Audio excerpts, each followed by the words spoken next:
Je vais appeler pour venir parler de ce projet à me rejoindre donc Christophe Bidot, qui est directeur de CBA Architecture. Bienvenue.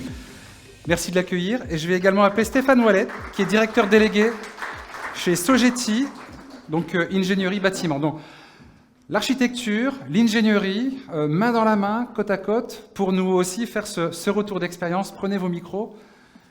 Bienvenue. Donc, bonjour. François Caumont vient de voilà, nous partager alors, la stratégie qui est amenée à ce premier projet, cette première opération. Je vais mettre des guillemets, mais test un petit peu, expérimental. On en était à voilà, les premières ébauches finalement concrètes de la stratégie BIM de l'Université de Caen. Vous avez, vous, été à la manœuvre dans ce projet. Donc, vous allez... sur ce projet bien spécifique, je le rappelle, le Centre de recherche et en environnement côtier de l'Université de Caen, cette unité dont on vient de parler.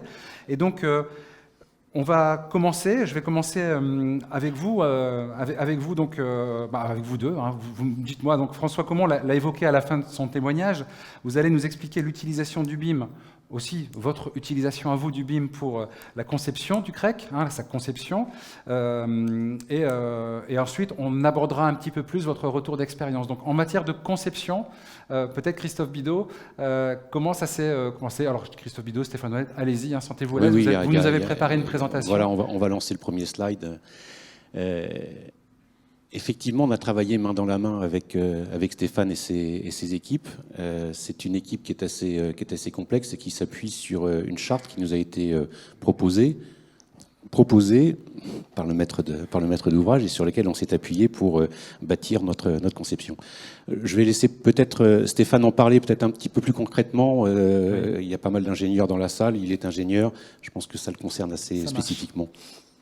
Comme l'a expliqué François Caumont précédemment, donc il y avait une volonté forte de l'Université de Caen sur cette opération.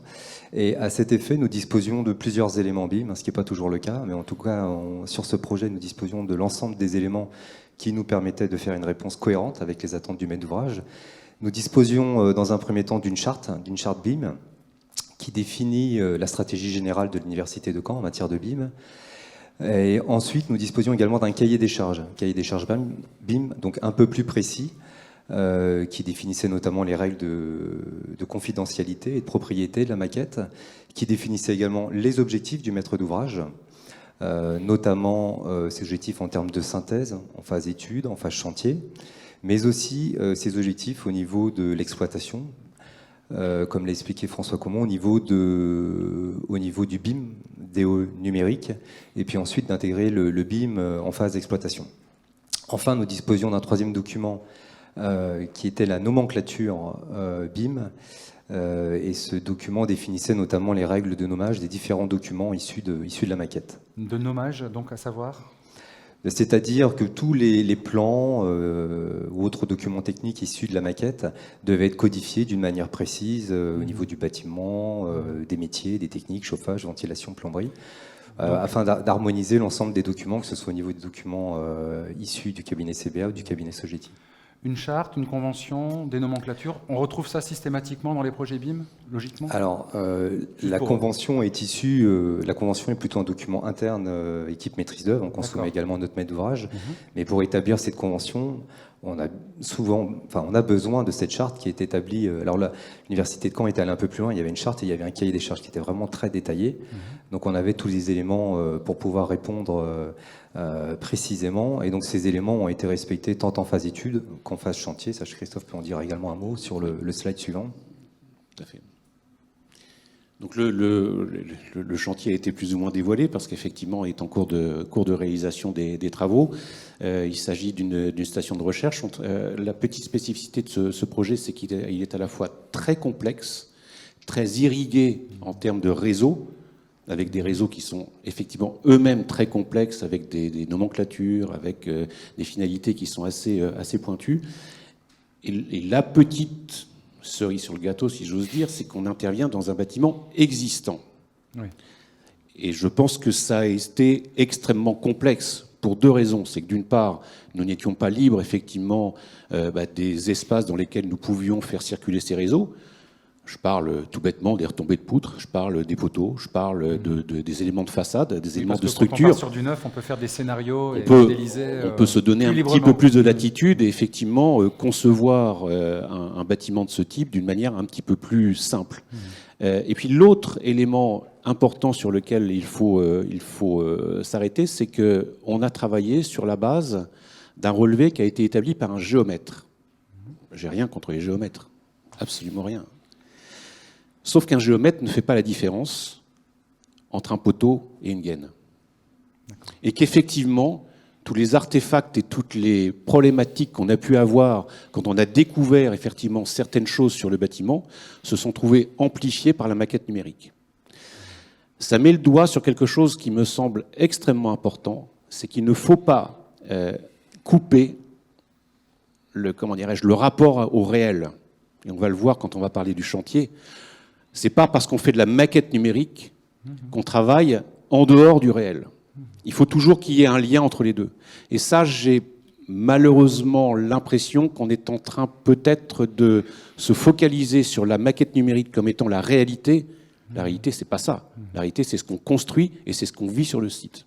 C'est-à-dire que le BIM n'est pas un métier en soi, c'est le BIM est un outil. Le BIM est un outil. Or, on est dans une période de passation à l'heure actuelle où cet outil est extrêmement complexe, qui nécessite une énergie et une mobilisation intellectuelle extrêmement importante et qui crée une sorte de rupture avec son application réelle, ou tout du moins avec la réalisation in situ. Et ça, c'est assez. Il faut l'avoir en tête parce que c'est quelque chose qu'on n'avait peut-être pas forcément perçu. En fait, un plan n'est pas la réalité. Une maquette numérique n'est pas la réalité. Il ne faut pas perdre ça de l'esprit. Est-ce que vous avez encore des objectifs à partager avant qu'on découvre ensemble comment, finalement, vous avez appliqué le BIM sur cette opération? Et puis, avec une question toute simple, à quoi ça a servi dans ce programme? On y viendra à la fin. On va peut-être passer au slide suivant. Merci. Donc, une organisation d'équipe qui était une organisation relativement complexe, on le voit bien et on l'a vu sur l'ensemble des intitulés qu'il y avait sur les premiers slides, une foultitude d'intervenants qui était extrêmement complexe. Alors, en cela, le fait que l'architecte soit le chef d'orchestre un petit peu de cette équipe, c'était tout à fait bien. On a travaillé évidemment avec un BIM manager qui faisait partie de notre cabinet, qui a été formé par des éminentes représentants de l'Assemblée, hein, qui est Paterne Bulcourt et qui a permis effectivement d'être, l'OPC BIM de cette opération, de bien veiller à ce que l'orthodoxie de l'application des règles de départ soit bien appliquée. Donc ça, c'était extrêmement important. Mais on s'aperçoit qu'effectivement, l'organisation d'une maquette et l'organisation d'une démarche BIM suppose de gérer des interactions entre les intervenants d'une très, très haute complexité. Encore une fois, ça mobilise une énergie intellectuelle extrêmement importante. Et donc, il faut avoir ça en tête sur le fait qu'on change d'une certaine manière un petit peu de métier.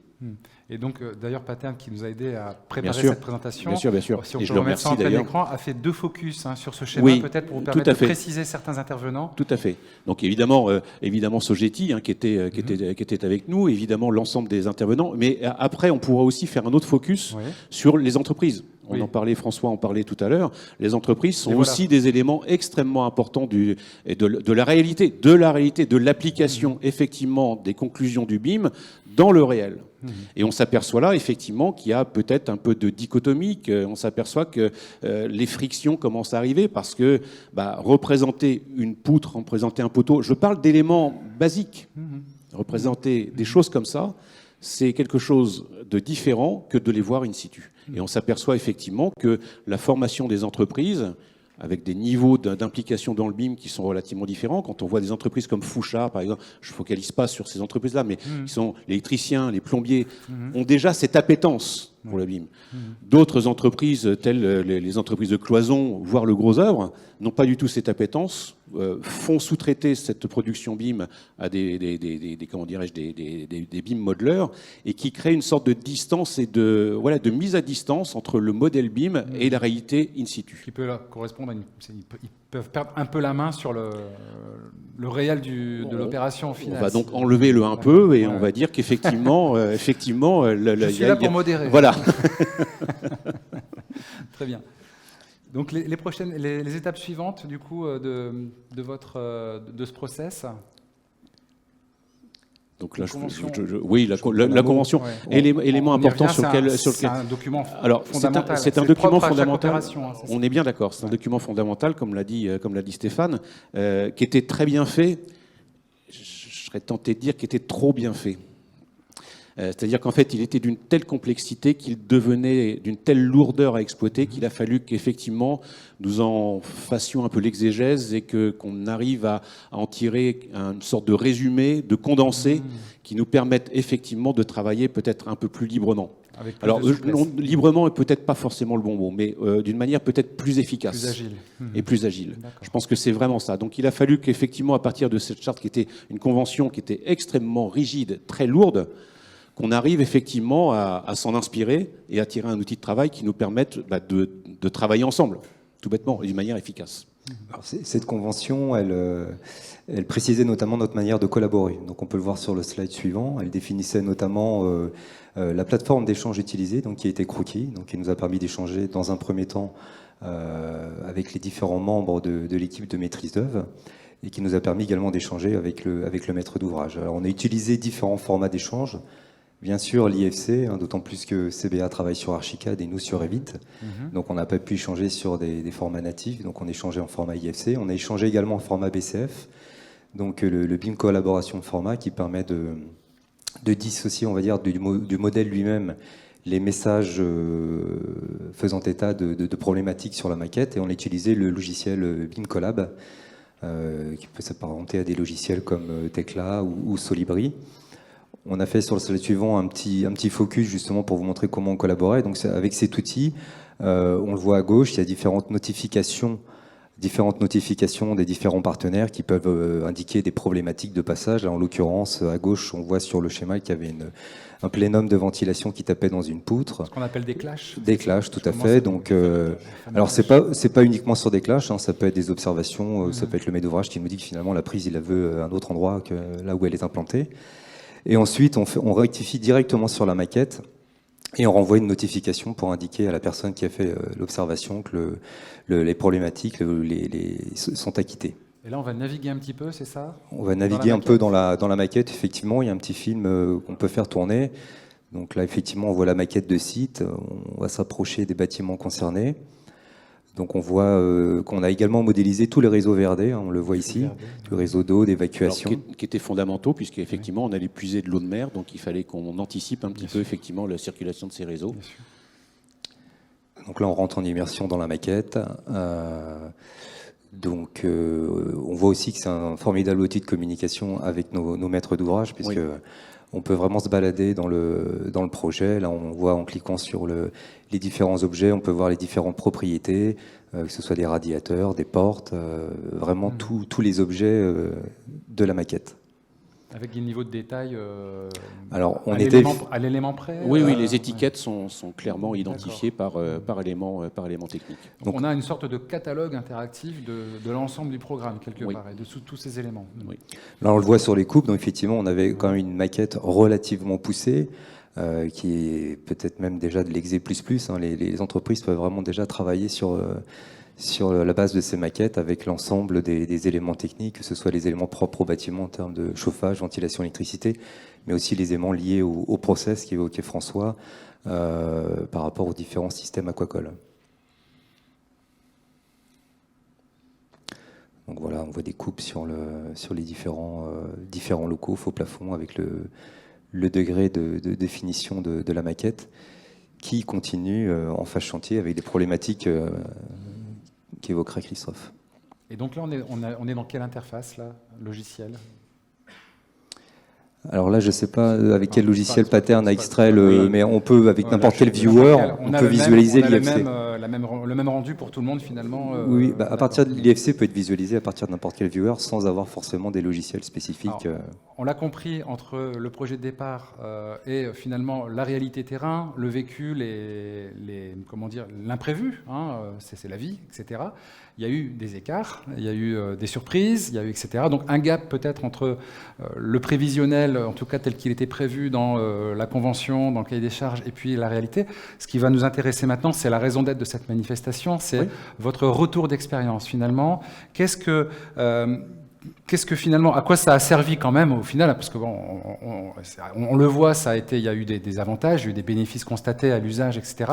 Et aussi, on va vous poser cette question, quel coût ça a engendré réellement, la mise en œuvre de ce BIM, et puis globalement, quelles sont les marges de progrès et les enseignements qu'on peut en retirer de cette opération? Alors, on a prévu un slide. Ouais. Moi, ce que je tiens à dire, c'est que le maître d'ouvrage étant parfaitement conscient et éduqué, si j'ose dire, au BIM depuis, n'a pas sous-estimé cette mission. Je dirais que même à la limite, c'est nous qui l'avons sous-estimé. Si on peut regarder le slide sur lequel effectivement on fait apparaître le montant de l'opération avec le coût des honoraires, on va s'apercevoir que le montant des honoraires était tout à fait raisonnable sur une opération classique pour pouvoir réaliser cet ouvrage. On s'aperçoit qu'on avait 650 000 euros d'honoraires pour un chantier qui fait 4,6 millions. C'est un taux de rémunération dont on peut dire qu'il est absolument raisonnable au regard de la spécificité de cet ouvrage. Et nous avions en plus 66 000 euros complémentaires pour la mission BIM. D'accord. Ces 66 000 euros, on les avait calculés avec Stéphane, on avait fait notre feuille d'heure, on avait regardé exactement. Voilà effectivement là où nous en étions. Ce dont on s'est aperçu, c'est que on est à la croisée des chemins. Et c'est pas innocent d'ailleurs que ce soit des étudiants de l'INSA qui soient ici, c'est-à-dire que notre métier a changé en faisant cette prestation.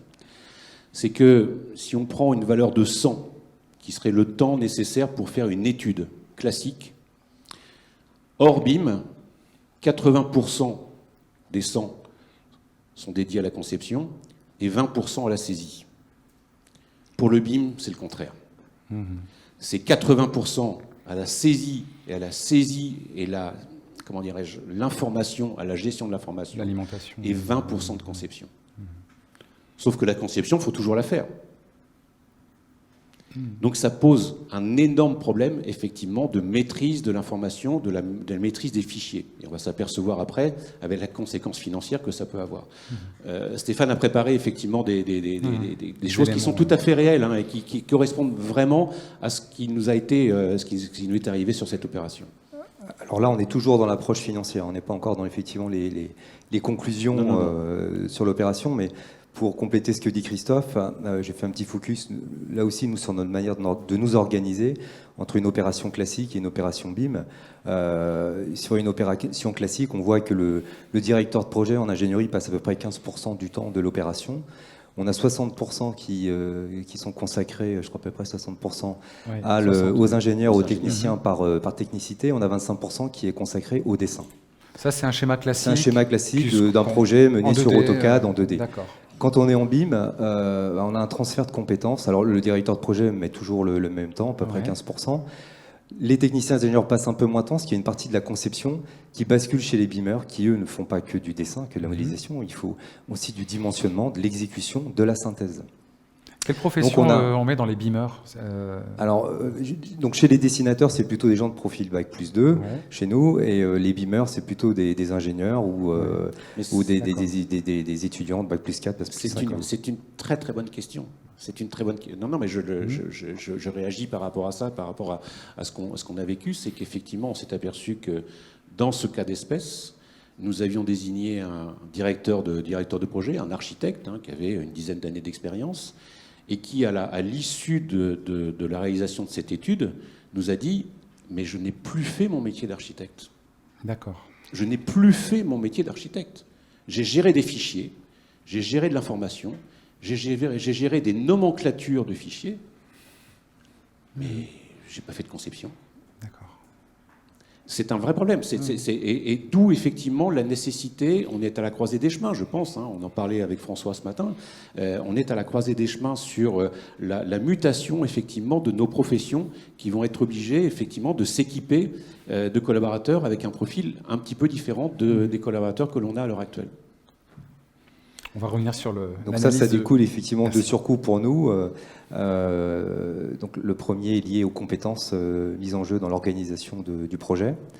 Et puis un autre facteur de surcoût, c'est, donc Christophe l'a évoqué, c'est qu'on va bien sûr plus loin lorsqu'on fait du BIM. On fait pas que, mais on fait notamment de l'exé, de la synthèse. Donc nous, on passe en général 25% de plus de temps que sur un projet basique, entre guillemets, sans exécution. Donc forcément, ce surcoût, entre guillemets, on le valorise notamment comme une mission d'exé-synthèse. Et là, en l'occurrence, le client l'avait valorisé. On avait vraiment tous les éléments et on avait valorisé cette mission. On pensait l'avoir valorisée à sa juste valeur, puisqu'on avait à la fois une mission BIM, mais on avait à la fois aussi une mission d'exécution, ce qui est extrêmement rare. Des surcoûts aussi liés aux nouvelles compétences à acquérir, c'est ça? Oui, c'est ce que j'expliquais au niveau le fait de basculer certaines compétences du dessin à de la modélisation. Donc, on fait appel à des profils un peu plus diplômés. Et de la formation, si on continue des personnes qui sont sur le projet ou non Alors nous, c'était de la formation en live parfois dans un processus projet. Très compliqué de faire de la formation BIM en faisant du BIM. Enfin, il faut vraiment faire en sorte effectivement d'avoir des gens qui soient déjà formés. Ça, c'était anticipé quelque part. Enfin, ça a été anticipé dans les compétences. Ça a été anticipé puisque cette démarche, nous, on l'a initiée depuis 6-7 ans. Effectivement, on est absolument convaincus de la pertinence de cette technique.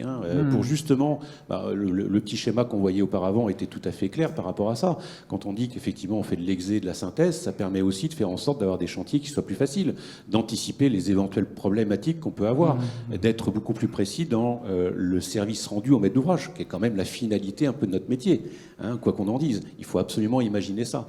Donc très clairement, nous sommes convaincus du BIM.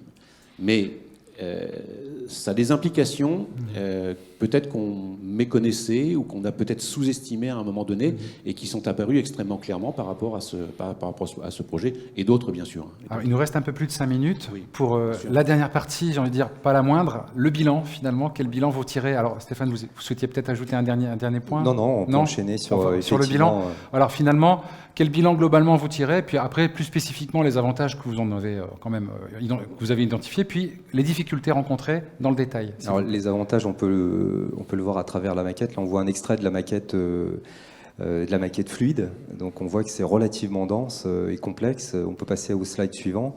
Je dirais que les avantages de la maquette, on l'a évoqué au tout début, c'est bien sûr la synthèse. La synthèse en phase étude, en phase chantier, on peut le voir sur le slide suivant. Voilà, ça nous permet rapidement, déjà en phase étude, de dimensionner les plénums de faux plafonds, les locaux techniques, puisqu'on dessine tout à l'échelle. Donc on se rend compte rapidement des contraintes et donc ça facilite les échanges internes équipe maîtrise d'œuvre et ça facilite aussi la communication, on le disait tout à l'heure, avec la maîtrise d'ouvrage. Puisque quand on est sur un projet classique et qu'on expose des plans 2D à un client et qu'il n'est pas forcément du métier, c'est difficile d'échanger. Et généralement, on rencontre les problématiques en chantier. Donc c'est un bon outil de médiation aussi. Voilà, tout à fait. Oui. Ça a été un outil extraordinaire, notamment avec les équipes qui étaient sur place, qui n'étaient pas forcément, habituées à travailler dans le bâtiment, habituées à travailler effectivement avec ce médium. Et donc ça a permis effectivement de répondre spécifiquement. On était avec une population de chercheurs, avec des gens extrêmement exigeants, et ce qui est normal, puisqu'ils sont vraiment à la pointe. Et donc ça nous a permis effectivement de répondre point par point à toutes les exigences et à être très interactif. Et en ça, effectivement, c'est très intéressant. Après, une maquette 3D est aussi intéressante que le BIM. Pour être très clair, en termes de communication, on n'a peut-être pas forcément besoin de pousser aussi loin dans le BIM. Moi, si je me mets dans la peau d'un chercheur, je me dis, mon dada à moi, c'est d'expérimenter, c'est tester les choses. C'est ça. Ça veut dire qu'ils ont poussé un peu loin les demandes, les usages. Je dirais que c'était le contrat de départ. Enfin, le maître d'ouvrage avait été très clair, en disant, nous sommes dans une démarche, effectivement, on fait partie de l'université, on a des chercheurs, la population des chercheurs sont des gens exigeants qui sont payés pour chercher. On a cherché avec eux. Très clairement, je ne sais pas ce qu'on a trouvé, mais... Alors, au niveau des difficultés, à moins que vous y ayez encore des aspects, alors, au niveau des difficultés rencontrées, qu'est-ce qu'on peut dire? On peut passer parce qu'on a fait une toute petite liste à l'après-vert. Elle est pas très longue. Je peux peut-être en dire. Oui, vas-y. Ce qu'on exposait tout à l'heure, c'est qu'effectivement, on avait tous les outils pour répondre parfaitement à la mission et de bien l'estimer, la charte, le cahier des charges, une mission qui était valorisée au niveau de nos actes d'engagement. Ce qui nous a fait mal, c'est qu'effectivement, on a eu des demandes complémentaires assez dimensionnantes en cours d'études, notamment à l'APD, notamment une demande de classification uniforma. Donc, c'est-à-dire ça correspond notamment à la codification des objets Et comme la maquette était déjà bien avancée, je dirais que si on avait eu cette demande dès le départ, ça coûtait pas grand-chose. Là, il a fallu qu'on retourne dans tous les éléments et on a passé beaucoup de temps. Ça a été vraiment très chronophage. Et on a eu aussi une demande de dissociation des maquettes techniques, c'est-à-dire que généralement on a une maquette chauffage, une maquette électricité. Là, on a dû aller beaucoup plus loin, dissocier les canalisations, des systèmes de ventilation. Et là encore, si on l'avait fait dès le départ au niveau de la conception, ça prenait pas plus de temps. Ce sont des besoins qui sont arrivés en cours d'opération, si je comprends bien. Voilà, il y a eu c'est des demandes qui sont arrivées en cours. Ouais. Donc effectivement, on a aussi une part de responsabilité. On aurait pu voir avec le client, effectivement, si on n'était pas allé trop loin déjà au stade de l'APD. Et là, pour certaines modifications, on a dû reprendre complètement la modélisation. D'accord. Et donc pour les architectes, c'est exactement la même chose que ce qui s'est passé pour Stéphane et ses équipes. La convention BIM a assimilé qui était extrêmement lourde et qu'il a fallu effectivement simplifier d'une certaine manière pour pouvoir la rendre exploitable. Et puis des renseignements particulièrement dans des maquettes numériques attendues à l'APD, ça c'est exactement ce que disait Stéphane, c'est que effectivement ça met le doigt également sur la codification des missions. On s'aperçoit de plus en plus qu'à travers la maquette BIM, à travers la maquette numérique, je parle de la maquette numérique et de la mission BIM, la notion d'APS n'existe plus. Le séquençage esquisse, APS, APD, Pro, DCE, il faut revoir absolument ça. Le BIM, ça décloisonne tout ça ? Le BIM décloisonne tout ça. D'accord. On est quasiment presque en train de faire passer nos tuyaux à l'esquisse. Enfin, il faut vraiment qu'on ait cette... Donc, d'une certaine manière, la rémunération de l'équipe et de l'équipe de maîtrise d'œuvre doit être revue pour faire en sorte de redonner de l'argent au début, de manière à ce que l'investissement soit redonné au début de l'étude et non pas à la fin de l'étude. La phase pro n'existe plus, quasiment. D'accord. Justement, qu'est-ce que c'est qu'un APD à l'heure actuelle ? Un APD, c'est un pro. Ouais. Vous êtes en train de donner des pistes justement de progrès. Alors, il y a une question importante. Après, on va parler pognon, donc c'est important. On va parler pognon. On avait dit pas devant tout le monde. Mais finalement, si vous deviez en enseignement et en piste de progrès, on est aussi là pour en dégager des enseignements et puis permettre à toutes les personnes qui sont là, qui vont être parfois être amenées à participer à ce type de projet aussi, être confrontées à des difficultés similaires. Quels sont vos points de vigilance particuliers, les axes majeurs que vous souhaiteriez partager aujourd'hui, si vous deviez retenir 2-3 points chacun vraiment spécifiques ? Bien sûr, c'est d'avoir, dès le démarrage des études, une charte établie par le client. Là, en l'occurrence, on en avait une qui définit clairement ses objectifs, ses attentes en termes de modélisation, de livrables. C'est aussi la maîtrise d'œuvre, pour rebondir un peu sur ce qu'a dit Christophe, c'est de bien définir la maquette suivant les différentes phases. Parce que faire une maquette où on dessine déjà quasiment tous les tuyaux au stade APS, c'est peut-être pas normal non plus. Donc il faut peut-être aussi que nous, on soit moteur dans la granulométrie, peut-être remettre en cause certaines choses définies dans la charte pour revoir cette temporalité dans les études et pour éviter justement ce genre de désagrément. Je reboucle avec ce qu'on a dit depuis tout le moins ce que j'ai avancé au début, c'est qu'il ne faut pas se tromper d'objet. La maquette BIM, le BIM est un outil, n'est pas une finalité en soi. Et ça faut vraiment l'avoir en tête. On a l'impression que, parce qu'on découvre aussi ça, et on le voit, alors non pas avec les équipes de François, mais avec quand même un petit peu les partenaires avec lesquels on travaille, on s'aperçoit que c'est tellement beau, on peut tellement faire de choses avec le BIM qu'on en demande, mais ça sert à rien. L'objectif, c'est quoi ? C'est de construire mieux. En fait, sous le BIM, il y a le Lean. C'est faire en sorte de bien faire une fois. Donc il faut garder ça en mémoire, faire en sorte effectivement que cet outil soit un outil de performance et non pas simplement une sorte d'outil d'amusement qui permette de dire tiens, on peut faire ça, on peut faire ça, on peut faire ça. Ça n'a aucun sens. Et l'autre problème, et tout du moins l'autre enjeu, et c'est pour ça que je trouve également que les élèves du CFA, ou tout du moins les apprentis du CFA soient là, je trouve que c'est extrêmement bien, c'est qu'on ait un changement de génération, c'est qu'effectivement, il faut impérativement que les futurs entrepreneurs que vous êtes assimilent complètement cette maquette de manière à ce que cet outil soit un vrai outil interactif et qui puisse effectivement rendre des services. Pour l'instant, on est en train d'explorer le BIM, à telle enseigne qu'effectivement, François nous a annoncé ce matin qu'il était obligé d'avoir un BIM manager en interne de manière à reprendre toutes les maquettes en fonction de ses objectifs. je pense à la fin du chantier. Donc on a voilà, les pistes de progression, c'est ça. Et puis l'autre problématique, c'est que ça, c'est une problématique qu'on a, nous, en interne, et qui est un peu transversale par rapport à toutes les équipes de maîtrise d'œuvre, c'est qu'il y a un problème de rémunération de cette mission. C'est très clairement... Il n'y a jamais de problème technique dans le bâtiment, c'est vraiment quelque chose que je dis tout le temps. Il y a toujours des problèmes d'argent, il n'y a jamais de problème technique. Là, on a un vrai problème où effectivement, il faut qu'on mobilise, il faut vraiment qu'on mobilise des énergies extrêmement importantes en amont et pendant tout le temps d'étude, et que cette mobilisation ne doit pas être supportée uniquement par la maîtrise d'œuvre. C'est compliqué, hein, je sais bien, et l'objectif, c'est pas de faire la manche, c'est pas ça notre sujet. Mais plus on complexifie, plus il faut rémunérer à la hauteur. Alors, nous, on a fait une erreur, et on se le dit très clairement. Les écarts sont importants. Hein. 66 000 € de rémunération que nous avions pour faire la maquette BIM, quand on fait le résultat et quand on fait le bilan, on perd, nous, architectes, 170 000 €. Donc on ne parle pas de 10 ou 20 000, hein. On perd 170 000, Sogeti perd 100 000 €. Donc c'est quasiment la moitié de nos honoraires qui ont été mangés, si j'ose dire, par le travail fait sur le BIM. Alors, on s'y est investi, on l'a fait, c'était le contrat moral qu'on avait, c'était même le contrat tout bête qu'on avait avec le maître d'ouvrage, on l'a mal estimé, mais voilà, on sait le faire une fois, on s'est d'une certaine manière formé, très clairement. Il n'empêche qu'effectivement, on a dû supporter, nous, équipe de maîtrise d'œuvre, dans son ensemble, une perte financière abyssale. Abyssale. Merci beaucoup pour ce témoignage. On peut vous remercier. Et puis, à nouveau, je vais me retourner. Très intéressant, retour d'expérience commun finalement, conjoint. J'ai trouvé ça intéressant. Avant de vous donner la parole pour les questions-réponses, y compris en ligne, on me fera signe s'il y a des questions. Il y a une question qui apparaît à l'écran. Quel usage de la maquette en exploitation GMAO, GETB? Et ensuite, je ferai réagir quand même François Comont au retour d'expérience qui vient d'être présenté. Alors, en plus, voilà, cette question s'adresse à vous, en plus. L'usage que vous en faites en exploitation. Oui, on vient d'acquérir justement les bâtiments comme le CREC qui vont sortir en 2022 en exploitation.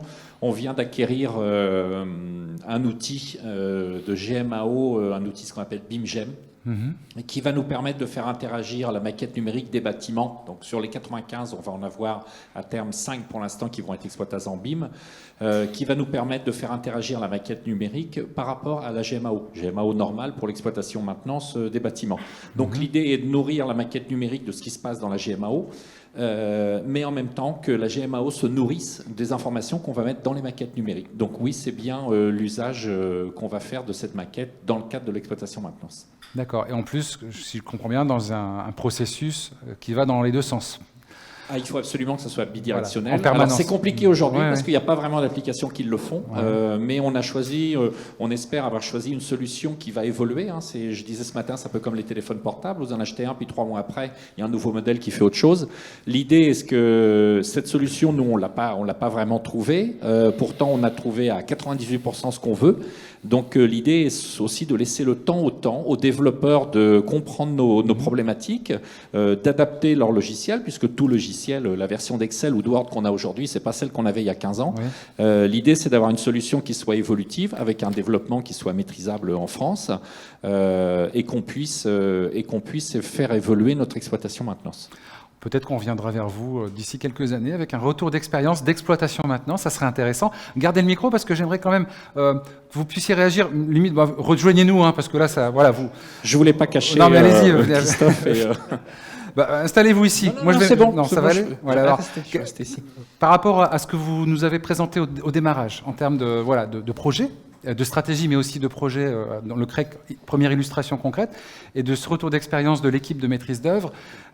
Votre réaction est finalement, si on devait en tirer une synthèse collective Alors, avant d'en tirer une synthèse, je veux dire, je suis en plein accord de ce qui s'est dit aujourd'hui, puisque c'est vraiment, et on a la chance, je trouve, dans ce RexBIM Tour, d'avoir effectivement la vue d'un maître d'ouvrage et la vue de l'équipe de maîtrise d'œuvre avec BET sur ce qui s'est passé. Si on peut penser qu'on a été trop gourmand, nous, maîtres d'ouvrage, au départ, sur nos cas d'usage et sur nos objectifs BIM, je dirais que je l'assume entièrement et je ne peux pas dire que je regrette rien quand j'entends effectivement les sommes qui sont non valorisées sur le travail qui a été fait, mais je dirais qu'on apprend aussi en travaillant. L'idée, c'est qu'on a tous appris, ça a été un travail collaboratif. À un moment donné, on s'est réunis, il y a 1 an environ, quand le problème est arrivé, quand on commence, effectivement, il n'y a pas de problème technique, il y a des problèmes financiers, c'est qu'on s'est quand même réunis autour de la table, et là, je rejoins le management BIM, c'est qu'on s'est parlé en toute transparence de ce qui se passait. On a eu tout de suite, je dirais, un accord de la maîtrise d'œuvre de dire on s'est engagé, on y va. Nous, maîtres d'ouvrage, notre but, c'est absolument pas de faire perdre de l'argent à nos partenaires. C'est qu'ils en gagnent pour qu'ils puissent se développer et qu'ils puissent vivre et faire vivre le bâtiment et l'acte de construire. L'idée, c'est d'en tirer une leçon et effectivement de progresser tous ensemble et d'arriver à ce que les futurs projets BIM qu'on sera en capacité de mettre en place, et on a des projets BIM qui sont en train de sortir aujourd'hui, hein, on a une notification qui va arriver dans les 8 jours qui viennent sur une très grosse opération du plan de relance. On sait déjà qu'on l'a positionné mieux qu'on a positionné le CREC aujourd'hui, et c'est qu'aujourd'hui on soit, comment dirais-je, humble par rapport à la situation qu'elle est, mais qu'on ne regrette rien. Parce que finalement, on a entendu le mieux est l'ennemi du bien, mais s'il n'y avait pas eu ce niveau de détail et de complexité, vous en auriez peut-être appris moins aussi sur les pièges à éviter. Moi, je préfère avoir fait un cahier des charges. Je préfère ne pas les avoir, les pièges, hein, je vous comprends bien. Mais... Moi, je préfère avoir un cahier des charges trop poussé où on s'est cassé les dents, hein, si certains, on est comme ça. Mais je préfère ça que d'avoir demandé à faire du BIM sans cahier des charges, et puis de me retrouver à investir les deniers publics, parce qu'il ne faut pas oublier que l'université, on est sur les deniers publics, d'avoir une maquette numérique dans un format qui ne nous convient pas, qu'on ne sait pas quoi en faire, on n'a pas défini nos cas d'usage, et puis on va la ranger dans un tiroir comme un vieux plan, et puis on ne va rien en faire. Donc voilà, l'enseignement, c'est ça. C'est oui, on a sûrement été trop gourmand au départ, et aujourd'hui, on a revu un petit peu, on a mis du pragmatisme dans notre manière d'aborder le BIM, mais je dirais que celui qui ne fait pas d'erreur n'avance pas. Alors on a une question encore en ligne, et après on va donner la parole à la salle, et ensuite on va enchaîner sur le 3e retour d'expérience, parce qu'on a un programme encore assez chargé. Alors, c'est une question, alors je ne sais pas si on doit la prendre d'un point de vue général. Quelle est la meilleure solution selon vous? Je la comprends comme étant quelle est la meilleure solution peut-être logicielle. Je ne sais pas si on doit le comprendre comme ça. Les avis des experts dans la salle. Je pense pas. Est-ce que vous avez une réponse à la question quelle est la meilleure solution selon vous? Technique ou... Enfin, non, pas technique. Alors là, moi, la solution dans le BIM, est-ce qu'il y a une réponse magique à ça? C'est de se parler, d'être collaboratif. Moi, je pense qu'effectivement, la réponse de François est tout à fait éclairante par rapport à ça. C'est que l'intérêt du BIM sous-jacent, c'est que la communication est plus simple et qu'on arrive à se parler d'une manière beaucoup plus évidente et ouverte. Et donc, quelle est la meilleure solution? C'est de continuer le BIM. De toute façon, on est dans un système où on va continuer là-dessus. Il faut qu'on continue à se former, peut-être à faire en sorte et de vraiment garder à l'esprit que le BIM est un outil pour mieux construire et mieux exploiter. Et comment est-ce qu'on peut mieux construire et mieux exploiter en dédramatisant un petit peu effectivement cette technique. Finalement, ça remet la notion de collaboration au cœur de l'intérêt, enfin de la réussite du BIM. De toute façon, c'est un processus, c'est pas juste un outil. Un bâtiment réussi, c'est un bâtiment qui a permis à la fois aux maîtres d'ouvrage, aux bureaux d'études, à l'architecte, aux entreprises. On n'a pas parlé suffisamment des entreprises, de dialoguer. Je veux dire, tout est vraiment basé sur le dialogue, sur l'échange et sur la clarté des propos qu'on peut échanger les uns avec les autres. Alors, est-ce qu'il y a des questions dans la salle?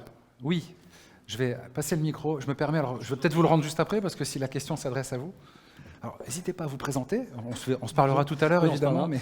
Bonjour, Olivier Selnik, architecte et directeur du master spécialisé BIM que tu évoquais.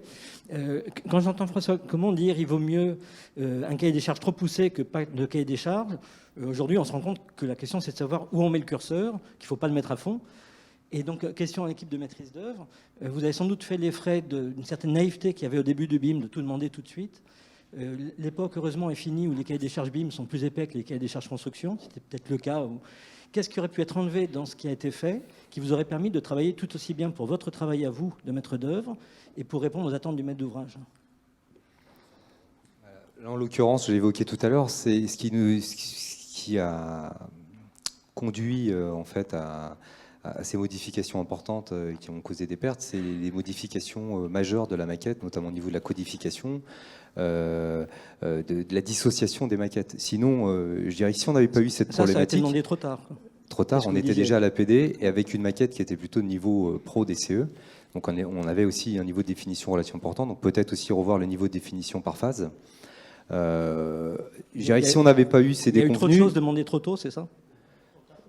Trop tard ou trop tôt? Trop tard. On a eu des Trop éléments tard, dimensionnement de la trop tard maquette sur qui ont les été maquettes, demandés mais- trop tard. On a Alors l'information je peut-être ne trop sais plus tôt. très bien pour quelle raison, mais en tout cas on a eu ces éléments qui sont arrivés au stade APD. Et quand la maquette est déjà modélisée, ça nécessite de retourner quasiment dans les objets D'explorer un chaque par un. objet. Alors que D'accord. si on l'avait défini dès le départ, c'était totalement transparent pour nous.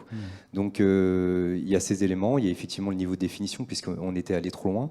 C'est pour ça que je disais peut-être que nous aussi on aurait pu en discuter avec le maître d'ouvrage et revoir cette granulométrie par phase. Puisque quand on dessine déjà des éléments de ventilation de manière très poussée au stade APS, je pense que c'est pas notre travail au stade APS. On le fait pas sur une mission classique, donc pourquoi on le fait en BIM? Est-ce que on ça est a capable fait... ouais, pardon, Ouais. allez-y. On est capable de dimensionner, nous, déjà, sans forcément dessiner tous les réseaux, des plénums, des locaux techniques. Et on peut ne modéliser que ce qui est utile à un moment donné et pas l'ensemble. Ce que ça met en exergue également, parce qu'effectivement, on a vécu des modifications qui étaient très lourdes. La vie n'est jamais un long fleuve tranquille dans le bâtiment. Non, mais on le sait tous. Surtout dans des périodes qu'on va traverser, qu'on est en train de traverser, où effectivement les chiffrages sont ceux-là, et à un moment donné, il faut reprendre les études. Ce que ça met en évidence, d'une manière très prégnante, c'est la lourdeur de reprise des études d'une maquette BIM. Ça, c'est clair. C'est que, très bien, on fait une maquette, on lance notre appel d'offres, les pièces sont faites, tout se passe bien, on est dans le prix, on lance les travaux. Après, c'est une autre histoire. On n'est pas dans le prix, donc le maître d'ouvrage nous demande, logiquement, de revoir notre projet. Si on ne donne pas du temps à l'équipe de maîtrise d'œuvre pour revoir son projet, c'est quelque chose de strictement impossible, qu'on vient de vivre, dramatiquement. On a travaillé pendant, et d'ailleurs c'était ensemble, alors avec un collègue à toi, mais on a travaillé sur un projet relativement important à Rouen, où on a développé une maquette extrêmement poussée, du même niveau que celle qu'on a fait pour le CREC. On était vraiment quelque chose. On a lancé notre appel d'offres, nous n'étions pas dans l'enveloppe, pour plein de raisons. Il a fallu qu'on revoie notre projet, sauf que nous n'avions pas le temps pour pouvoir le faire, plein d'autres raisons également. Il a fallu qu'on abandonne la maquette. Quel échec. Enfin, quelle perte de temps, quelle perte d'argent, quelle perte d'énergie. Donc je pense que ça, c'est vraiment quelque chose qu'il faut que les maîtres d'ouvrage, et nous-mêmes également, mais que les maîtres d'ouvrage aient en tête, c'est que pour modifier un projet qui est designé, qui est pensé en BIM, il faut se donner du temps pour pouvoir le modifier. D'accord. Et Le temps n'est pas du luxe pour être... Et du temps, motivé. c'est... Je vous laisse finir. Oui, c'est bon. Voilà. Alors, on va s'arrêter là pour les questions-réponses. Merci beaucoup à vous trois pour ce méta-retour d'expérience. Merci beaucoup.